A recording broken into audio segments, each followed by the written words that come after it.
I'm Julie Bulitt. I've been a family therapist for over 30 years. I'm David Bulitt. I've been a divorce and family lawyer for more than 35 years. Together, we have been married for more than 37 years. In our professional practices, the two of us have been witnesses to individuals and families struggling with life's most difficult challenges. In this podcast, we will talk about the conversations we have had, The conversations we should have had, and those that every relationship needs to have in order to find success, happiness, and fulfillment. This is Conversations for Couples, The podcast.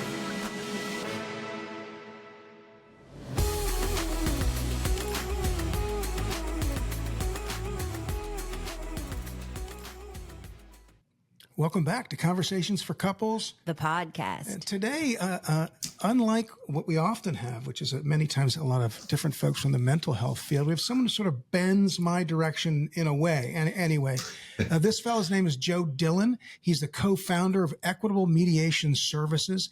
And in his mediation practice, Joe combines his MBA in finance along with training at some very poor, not very well-known universities such as Harvard, MIT, and Northwestern University, just to sort of bring up the rear at Northwestern University. Interestingly, Joe was a pioneer, and I say that really because I know what he does, in virtual mediation, which he started virtual mediation back in 2011, which was 9 to 10 years prior to when I started doing it. Many folks started mediating virtually. And it's interesting. We're talking about that process. We also want to mention to you that he's been featured in Business Insider, Newsweek Magazine, Forbes, and Huffington Post. So, Joe, welcome aboard, talking to a lawyer and a therapist, along with someone with a finance background. Yeah, thanks for having me. I appreciate it. Yeah, we're looking forward to talking to you. So I want to sort of jump right in. I myself have been mediating cases here in Maryland and the District of Columbia since the early 2000s. And most of the mediators here are lawyers. Most of the divorce mediators are lawyers. You are not, right? No, I'm not a lawyer. I'm one of that fractional of percent. Yeah. All right. So tell me a little bit about then, how did you get into this sort of area of, I don't want to say area of the law, but area of life. Let's call it that. How did you get into mediating mostly? And I know you do some other things, which we'll talk about. How did you get into mediating divorces? Yeah, great question. So back in my corporate days, I had started working for publishing companies. And in the finance department, a lot of the things that came through were contracts. So I worked, for example, for the Wall Street Journal. I worked for IEEE. These are large technical financial publishers. The products they were selling at the time, these online products, were multi-million-dollar products to large international corporations. There were really heavy-duty contracts. And what would happen is I was the director of the sales administration department. And what that meant is that I had both legal and sales reporting to me. And if you know anything about salespeople, they want the commission. They will give away anything they have to do to get that check. If you know anything about the legal department, they will give away nothing. They won't even let you put in a comma. So as the intermediary, I would find myself balancing the legal department, which is no. The salespeople are like, sure, why not? And then the customer saying, I'd like to give you $30 million and you people are messing this up. How can we make this happen? And in a weird way, I found myself mediating between the customer, the sales department, the legal department, and I got very familiar with financial contract language. Fast forward, I went into private practice and mediation. I had gotten to the point in my career where I said, my wife is self-employed, and I'm like, well, maybe I'll try that. What can I do? And I'm having lunch with my mother-in-law, of all people, and she says, I have a friend who's a mediator. I think that would be really good with your background. You do contracts, you do finance. And I'm like, yeah, okay. So I went to this mediation association meeting and I learned about divorce mediation. And I said, well, finance, right? Let's not be coy about it. You got child support, alimony, and property division. 3 of the 4 are really financial in nature. And I'm really good with trying to get the warring factions, if you will, to come to agreement. And that's how it started. And it just became a natural right on ramp for me. Not that I'm a lawyer, but with the finance background, it really just became natural for me. And that's how I approach mediations. I approach them from does this work tactically? Does this work financially? Formulaic. And so we wind up working with a lot of couples who have high net worth, complex finances because of my background. They gravitate. So that's the long story short, but it's a windy road. But when you look at it in hindsight, kind of makes sense. So what would you say the craziest mediation situation is that you've ever gotten into in terms of she went right there, didn't she? Yeah, right Boom. there. Like what's one of the craziest things you've ever seen between a couple? Go on. When I flash back, they fall into different buckets. Some of them are of the no, I'm not going to do that. And as a third party neutral, you're trying to explain to them, I can't tell you what to do, but you really do have to pay child support. It's not a scam, for example. So some folks will be very adamant that they won't do that. Where you really get in trouble and where I've really seen the craziest things, and David, this will resonate so true with you, is non-disclosure. Because people really think they are far more clever than they actually are. And they hide things and they don't reveal things. And I was born at night, but not last night. And I'm pretty good at sniffing these things out. And someone comes into you and you think to yourself, okay, for example, this guy, he is a barber. He cuts hair and he says he makes $20,000 a year. And I look out the window of the office and I hear this thumping bass. And I look out and there's this brand new Cadillac Escalade this guy steps out of. Okay, this is going to be an interesting meeting, for example. But to answer your question, the craziest thing I think I've ever seen, I'm in a negotiation, going through alimony, trying to ferret out this gentleman's income. And he's a doctor. And I'm thinking, well, this guy should be doing really well. He's a doctor. And it turns out we come to find that he's doing, we'll call it hit and run medicine. So he's a doctor that a crime syndicate is sending patients to where they intentionally ram one of their people. That person claims a neck injury. This guy treats them. They sue the insurance company. And it's this whole circle. And I'm just trying to get the tax return straight and the pay stubs. And I'm like, where is all this money coming from? And finally, we got to the point where I don't require my clients to have lawyers up front, only if they want to. And that was one where I just said, hey, we need to bring in some attorneys, some forensic accountants here. This is really smelling really fishy. And on top of that, we noticed he was putting a lot of miles on his car. And I'm thinking, wow, brand new car, you need a new car ready. And turns out he's driving to Canada to see his other family. So, I say this with no judgment, right? I'm 56 years old, no problem. You want to have a kid at whatever age, knock yourself out. But this gentleman was older than me in his 60s. And there's a lot of babies are us charges on his credit card. And, and I'm thinking, well, he doesn't have any grandkids. So you can do these things. And then that moment comes where you're like, oh no, right? You're at home and you're like, oh no. So that answers the question. Your sessions with folks are confidential, right? Yeah. And that's it. So you can't be called to testify as a witness, for example, if in the event that the mediation falls apart and one of them wants to bring you in and say, I offered X, he wanted Y, whatever the case may be, right? Correct. All right. Now, let me back up real quick. I have more questions too. Oh, no, I'm sorry. But I want to get one other thing in before you ask the rest of your questions. And that is, I read a little bit about you before we got on today, and I understand that you are a child of divorced parents. Yes. Is that right? Litigated divorce. Yep. So did that at all influence your desire to get where you are today in terms of handling divorce mediation matters? Absolutely. When I do this, a lot of people ask, right, when you're a little kid and you're on the playground, you want to be an astronaut or a firefighter. You don't want to be a divorce mediator. Nobody's yelling off the swing set, hey, let's be a divorce mediator. Right. But at the end of the day, really, right, you just reckon, a lot of my friends are like, what are you doing? And I'm like, I really wish I knew. However, at the end of the day, I really do sit back, and not that anyone getting a divorce brings me joy, but I do feel like I'm doing work.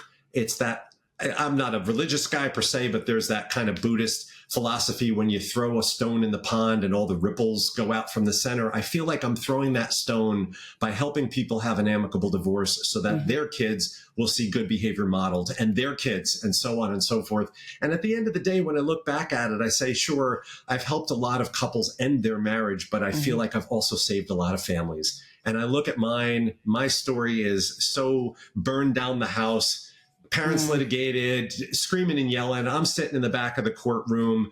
My dad was so angry at my mom. Last time I saw him, I was 15 in the hallway of a courtroom. Never saw him, heard from him again until I got a letter in 2019 that he died from his lawyer. That was it. So that was my interaction with my father. My mother never recovered, never dated, never made friends, never went out of the house. Total, really, every single War of the Roses stereotype you can think of, that was it. So I guess in the back of my mind, therapists would have a field day with me. They're like, oh, this is totally why you do this. I'm making some penance, right? Yeah. But I really love that and appreciate you talking about that piece, because we all do things for a reason. And I was going to ask you, when you're in the midst of all this, fighting and deceit, a lot of deceitful behavior is what I'm hearing goes on. You kind of uncovered this. How does that affect the way that you look at people? And maybe to go a little bit further, how does that affect the way you look at yourself and your relationship? I know you're married. How does that affect every part of your other part of life not working? The outside, sure. So looking at the client couples, one thing that I do have is credibility. It's very easy for me to say to them, if you don't think this is going to happen to you, trust me, it can, it will. And here I am. Do you have any questions on what happens if we don't finish this in mediation? Because I can tell you as a child of divorce, that really helps a lot with these conversations, and it helps bring people back to the table so I can use that. When I do look at people, I do understand a lot of times, unless you're a narcissist or someone who has, and again, I'm not a mental health professional, so I don't want to speak out of turn, but as someone who is of sound mind and as a reasonable person, I do find a lot of times it's the situation, not the individual, that's creating this. So these are not bad people. These are nice people in a bad situation. And I look at them and I say to myself, at one point, whether it was at City Hall or in front of 300 of their closest friends and family, they professed their undying love for each other. And I want to remember that day so that when they're sitting here yelling at each other, disrespecting each other, I can look back and say, I know there's good in there somewhere and I'm going to find it. And more often than not, we do. We're able to get them to that place and remind them of that, if nothing else, to use me as the example to avoid, but to really remind them and say, hey, you guys, at some point, you had each other's backs. You communicated effectively. Let's see if we can get back there, even if it's temporarily. That's interesting, because when as a therapist, when you do work with couples, one of the strategies that you do is you have them tell their story of how they met, how they fell in love, which is hopefully to recreate and rekindle some of that stuff that went on in their brain, the good chemicals that we all know. So it sounds like you use that in your way. So I think you're using a little bit of mental health skills, therapy skills without knowing it, which is cool. Yeah, I mean, that's a good segue to what I want to ask you, which is, so you've got a finance background. You certainly have your personal history, but as someone who's been doing divorce work for, I hate to even say the number, but it'll be 30. I know. Oh my gosh, 39 years. I know. Don't say it. So, there's a lot more that goes into a divorce than dollars and cents and money on a spreadsheet. Yep. And you talked a little bit about it. So if I'm a client, a potential client out there, and I've got conflict with my spouse over things that don't necessarily directly impact money, not the bottom line, not a financial statement, not that we're spending or need to spend, whether it's with regard to children, whether it's an emotional response to something that happened during our marriage, why do I come to you for you to help me when I should go, when I could choose someone who's been through this with clients, for example? And I'm not asking you that to put you on the spot. We talked about not put you on the hot seat. I'm not doing that, but I think you're going to have a good answer to that question. Right. Our approach is, and I say this I would say this, whether or not Cheryl is my wife and my partner, and she's a certified coach. And I say this, her background psychology. So I say this with all sincerity. I like to think, because I'm the mediator, that I'm the most important player in this room, when it turns out she really is. It's emotions that drive divorce. It's not dollars and cents. It's I am tired of giving in, and therefore I am going to keep this damn stapler if it kills me. Even though I could go down to Amazon or wherever and buy you a stapler for a couple of bucks, I am going to draw this proverbial line in the sand. We work as a team. We offer clients the ability to work with Cheryl one-on-one as a divorce coach. I don't caucus, meaning I don't ever work one-on-one. I always work one-on-two.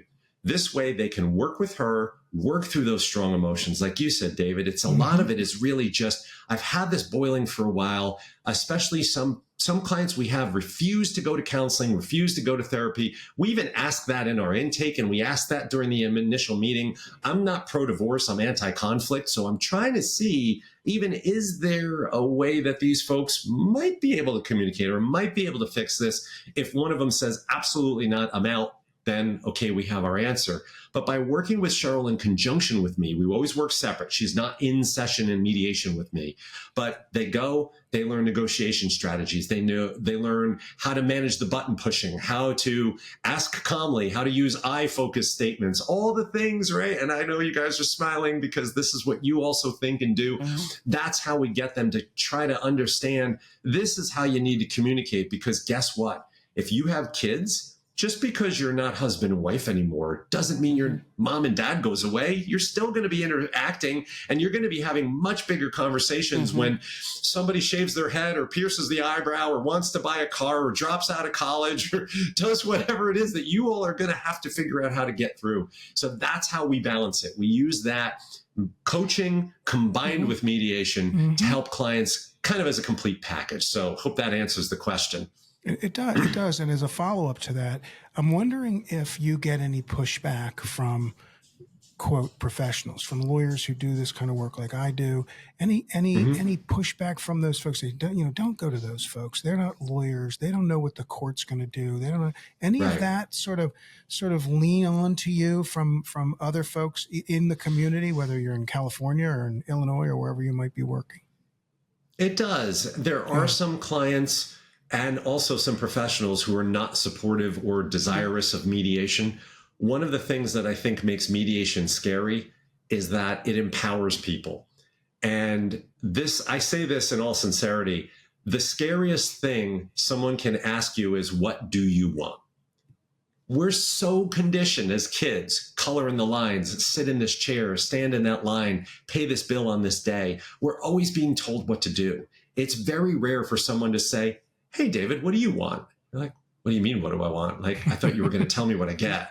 And that's really scary. And that's something a tactic that can be used when you say to folks, yes, look, we mediate in the shadow of the law. I can't just willy-nilly say, no, you don't have to pay child support. I can't do that. I have to explain how it works to you. We have to work within the sandbox. However, I want to also empower you to think outside that box and think of creative ways to do what's right for you, your kids, and your family.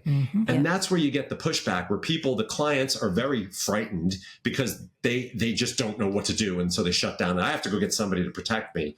And then you also have practitioners who are like, don't you worry, I will get you what you're entitled to. And that is the hardest word to battle, entitled. You're entitled to negotiate your agreement. There is no, I'm not a lawyer, but there is no law that I know on the books that says, oh, you're 5'10", have been married 16 and a half years, have brown hair and brown eyes, your alimony is $102 a month. There's no specific that level of granularity. Every divorce is like a snowflake. They're all different. Every fact pattern, even if it's just marginally, and that's what you try to explain. But it's that fear of the unknown. It's that fear of, whatever people say, getting screwed or not getting what they're entitled to. And that's what we see. And unfortunately, I've had cases, and if I may share, I had a client about 10 years ago. It was a high net worth client. This gentleman was actually somebody you might even know. Really nice couple, lot at stake. And yeah, exactly. And, and so we negotiated this alimony agreement. And the number was about $15,000 a month that he was going to pay. And the wife was just not convinced that this was enough or this was correct, et cetera, et cetera. Yeah. So they each retained an attorney. I happen to know one of the attorneys. That attorney asked me to come in to their negotiation. So now there's the 5 of us at a conference table. We're going back and forth, back and forth, back and forth. And at the end of the day, after literally 8 hours, the amount became $15,400. And they each had spent about $25,000 on their attorneys and retainers and prior to that. And I will never forget this. I got a letter of apology from both of them. They wrote me an email together and said, Joe, we want to apologize to you. We didn't want you to think that we were being disrespectful, that we didn't believe what you had helped us negotiate was fair. I guess we had just been our friends, in our high net worth circles, had been whispering in our ears. Yeah. You were absolutely right.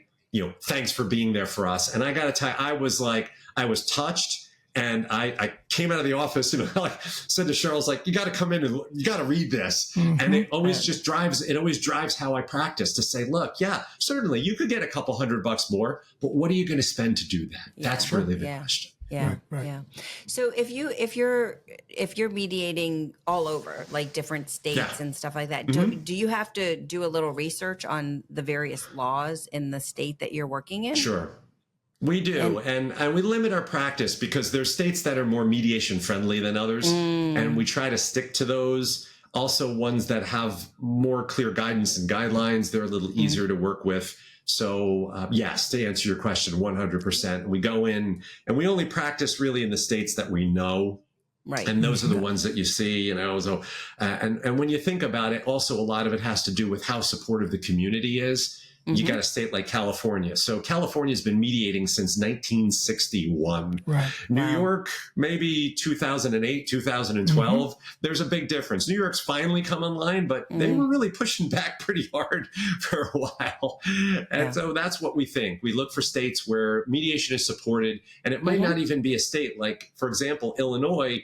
Illinois is not mediation friendly. Cook County is. But mediation outside of Cook County, outside of the Chicagoland area, gets pretty sketchy. So if we get a client from what they call downstate Illinois, maybe Springfield or something like that, probably not going to take them, even though the guidelines are the same. We just don't know what's going to happen when it starts moving through the rest of the process. Yeah.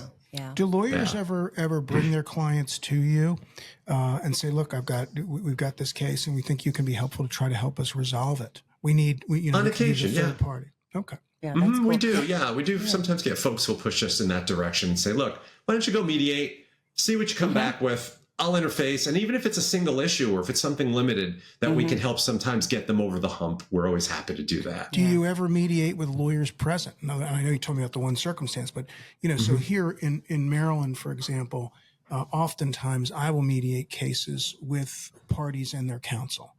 And because a lot of times folks want their lawyers present, and Maryland also probably has a different setup than what you're used to in California and otherwise. So I'm wondering, is that something that you do as well in the jurisdictions that you work in? That's not something we do. There are other practitioners who will. I'm more of the mindset that I'd rather clients be free to make their own decisions, then go speak to their attorney, get the feedback, and then come back to me if there's any questions or changes. And that works pretty well. I'd say about 95% of our clients will go through mediation in its entirety with us, get to the end and say, this looks good. I don't think I need to have it reviewed. I'm sure, we always encourage someone to have an attorney, and then maybe an attorney will do the filing. Or even in California, for example, we have what are called LDAs, legal document assistants, who are licensed by the state. Think of them like quasi paralegals. Yeah. They can do legal documentation and you don't even need a lawyer. California is very much about self-service and moving cases through the system. And again, also as a mediator, it's not my job to be potted plant, right? So even though I can't tell you what to do, I tell clients up front, you will notice me say certain things when I say, for example, gee, that's unusual. That might be something you want to give some extra thought to. Code word. A code word. Go seek advice and counsel, please. Yeah. So I'm just curious of you and your wife work together. So tell us about that, and how do you navigate the work and the home and the in-betweens? Right. Great question. So the first thing that we did when we first started working together, we were just tripping on each other. We're both type A personalities, and we both wanted to do everything. Finally, I sat down, and much to Cheryl's chagrin, I'm more of a process guy. So I said, look, we need job descriptions. I know this sounds ridiculous because we're a two-person company. I got a whiteboard, I screwed it up to the wall in a bedroom, and I got the marker and I put my name on one side, Cheryl's on the other, drew a line down the middle. I was like, okay, who's marketing? Who's IT? Who's legal? Who's finance? And we just did it real high level. And ever since we did that, it worked really well. And now when something falls in one party's purview, we defer to the other, we schedule a meeting, we look at each other, we say, okay, this looks like it's in your wheelhouse. I'd like to talk to you about it, et cetera, et cetera. So that really helps. The other thing we like to do is try to keep our work and our home space sacred. So we work from home. We're each in an office. We have a door, and if that door is closed, I'm at work. Nobody's bothering me with personal stuff. If Cheryl or I have a question about a business topic, let's say we're in the kitchen, she's like, let's go upstairs into the office. I want to ask you something. And as silly as it sounds, I'll put down my beer and whatever it is, we'll walk up the stairs and we'll literally stand in the middle of the office I'm sitting in right now and go, what is it you need to know? And we really work hard to keep those spaces sacred because this is a question you asked before that I didn't fully answer. But being a mediator and helping people with divorces really has helped our marriage. It really gives us a roadmap on what not to do.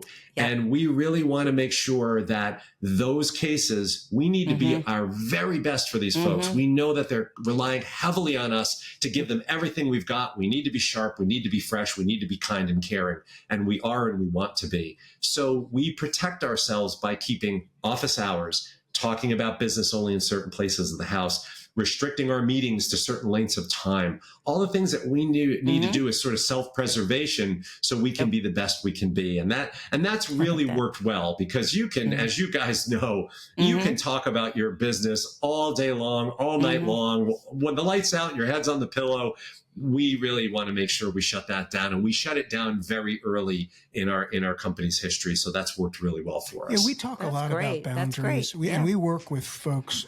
We've worked with several couples who are in business together, and boundaries is always a difficult compromise to find. If you're working together and you're trying to pay the bills together, then you decide to go out to dinner, and before you know it, you're talking about this or that, how we're going to put things together. So I think that by modeling for your folks, I think that I'm going to assume that your clients are aware of some of that in terms of how the two of you work, and I think that's a real positive thing, don't you? Absolutely. I love that. And then also, just goes to putting energy into your relationship.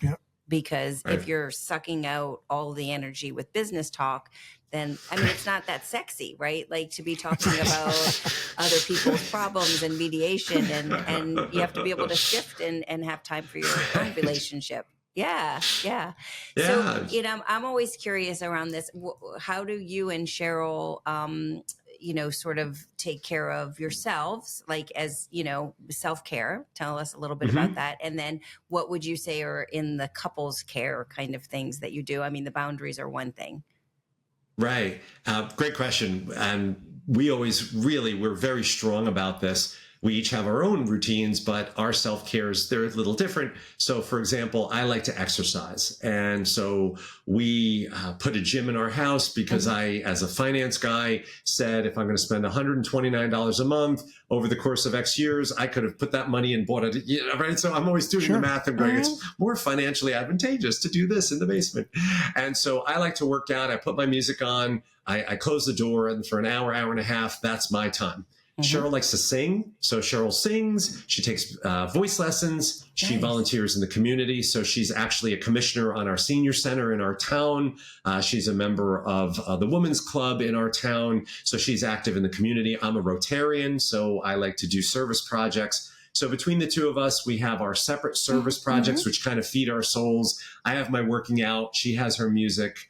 Those are our kind of personal things. And then together, we do come together also to do service projects. One organization may overlap with the other. We also, because of where we live, we always say to people, don't hate us, but we live near the beach. So we may go for walks, may go to the beach. And we also have an affinity for rescue dogs. So we have a crazy Labrador Catahoula leopard dog mix. Her name is Wrigley. So you can imagine as a Chicago Cubs fan, her name is Wrigley, and she's a monster, a 6-year-old monster. And we take her out and play with her. And that's kind of couples time. Yeah. So we'll do those things, community time together, beach time together. We like to read. So we'll read quietly next to each other, those things. And that's a great question, right? You have to have your own independent interests. You have your connected interests. And then it's also nice when those independent interests overlap with each other like they do for us, serving our community. And our focus is both on elders. I was raised by my mom and my grandma, my Nana. So I'm very used to living with an elder and getting a lot of wisdom from her. So I always enjoy going to the senior center or working on programs that benefit the seniors in our community, as Cheryl does as well, because we find a lot of value, and it's sort of an underserved community in our opinion. And it really brings us a lot of joy, and it does for them as well, because they're probably like, what are you guys doing here? Playing bocce with us. I love that. What I really like about having listened to you for the last half hour or so, is the warmth that you bring, not only to the work that you do, but also your personal life, to your life with Cheryl.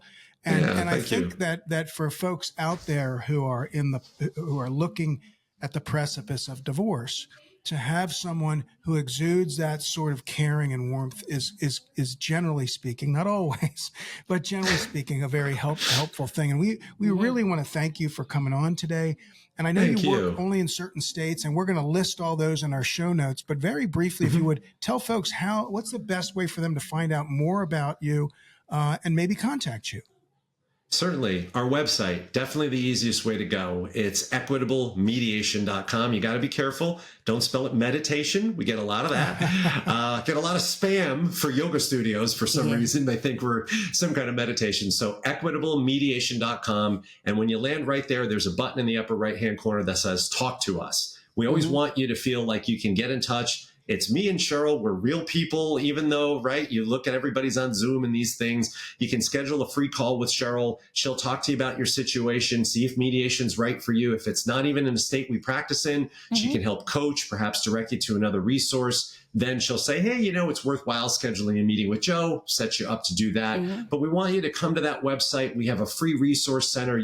There are free video courses, ebooks, blog posts, podcasts. We just want to educate people and take that fear out of the whole process, because it's scary, right? It's like you don't know what you don't know. And we want people to at least go into the process feeling somewhat empowered that, okay, this is going to really suck, pardon my language, for the next however many months, but we're going to get through this and ultimately be okay. So we try to support people any way we can. That's awesome. It is, and I have been on your website, and when we were getting ready for this interview, there is a ton of information on there, lots to learn, not just about Joe, but about processes, about the things to look forward to look not so forward to plan for, and so forth. So visit his website, reach out to him and Cheryl.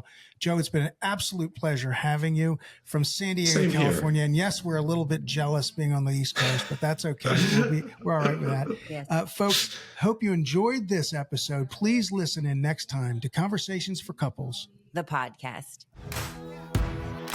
Julie Bulitt is a professionally licensed clinical social worker and family therapist. David Bulitt is a divorce and family lawyer. Julie is not your therapist, and David is not your lawyer. This podcast is meant for educational and entertainment purposes only.